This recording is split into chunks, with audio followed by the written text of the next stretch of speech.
नीतीश जाएंगे एनडीए में।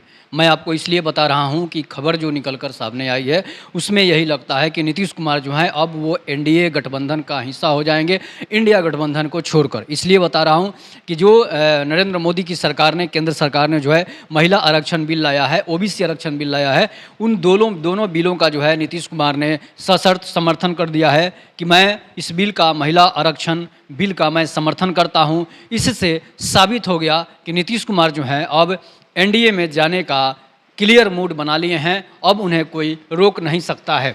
इसलिए नहीं रोक सकता है कि आपने देखा नरेंद्र मोदी का और नीतीश कुमार का जिस तरह से भोज में शामिल हुआ, उसके बाद तेजस्वी यादव जो हैं, लालू प्रसाद यादव जो है वो नीतीश कुमार पर बयान देते रहे हैं।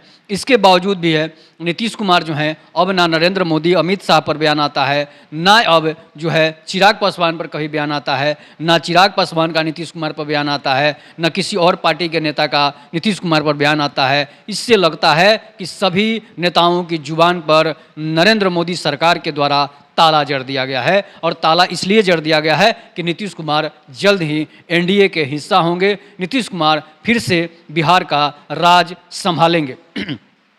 इसके बाद लोकसभा का जो चुनाव होगा, उस चुनाव में जो है नीतीश कुमार एनडीए के साथ मिलकर अपने सीटों पर लड़ सकते हैं। जैसे कि पहले सीट था उन्हें मिला, उसी तरह से जो है 2019 के सीटों की तरह ही नीतीश कुमार चाहेंगे कि मेरी सीट जो है बरकरार रहे, मेरे जो 16 सांसद हैं सारे सांसद जो हैं बरकरार रहें। इसलिए कि अगर इंडिया गठबंधन में जाते हैं तो वो 16 सीट जो है नीतीश कुमार को गंवाना पड़ सकता है। इसलिए कि 8 से 10, 12 सीट मिल सकता है, इससे ज़्यादा सीट जो है नीतीश कुमार की पार्टी को नसीब नहीं हो सकता है इंडिया गठबंधन में। लेकिन अगर बीजेपी के साथ लड़ते हैं तो 2019 के चुनाव में जिस तरह से नीतीश कुमार माजा मारे थे, उसी तरह फिर से उनको वो माजा मिल सकता है। इसलिए कि दोनों पार्टियां जो है शायद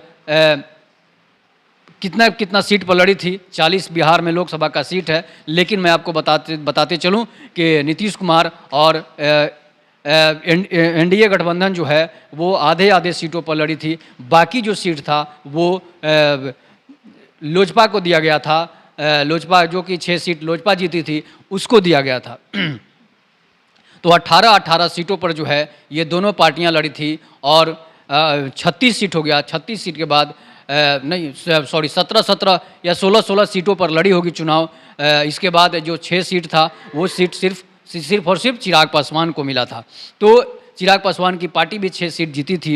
इसके बाद 1 सीट जो था वो कांग्रेस जीता था। इसलिए नीतीश कुमार चाहेंगे कि जिस तरह मैंने 2019 के लोकसभा के चुनाव में मेरा जो गठबंधन था, मेरी जो सीट आई थी, उसी तरह का फिर से मेरा सांसद बरकरार रहेगा, हमारी वैल्यू बढ़ती रहेगी। इसलिए एनडीए में जाना चाहेंगे नीतीश कुमार। और नीतीश कुमार उसके बाद ना नीतीश कुमार का कोई बयान आता है, ना नरेंद्र मोदी का कोई बयान आता है। रात्रि भोज के समय ही हजारों करोड़ रुपया बिहार सरकार के खाते में आ गए थे। इसी से कयास लगाया जा रहा था कि नीतीश कुमार जो हैं अब एनडीए में जाएंगे, इंडिया गठबंधन का पाला छोड़ेंगे, राजद का गठबंधन तोड़ेंगे और नीतीश कुमार फिर से एनडीए में जाकर फिर से मुख्यमंत्री कुर्सी पर बरकरार रहेंगे। आगे क्या होगा आप अपनी प्रतिक्रिया बताइएगा। नीतीश कुमार को बीजेपी को रखना चाहिए या फिर नहीं रखना चाहिए, इस पर भी आप प्रतिक्रिया दीजिएगा। तेजस्वी यादव के साथ धोखा हो रहा है या फिर नीतीश कुमार के साथ धोखा हो रहा है, इस पर आप अपनी प्रतिक्रिया दीजिएगा। तब तक के लिए नमस्कार। जय हिंद, जय भारत, जय श्री राम।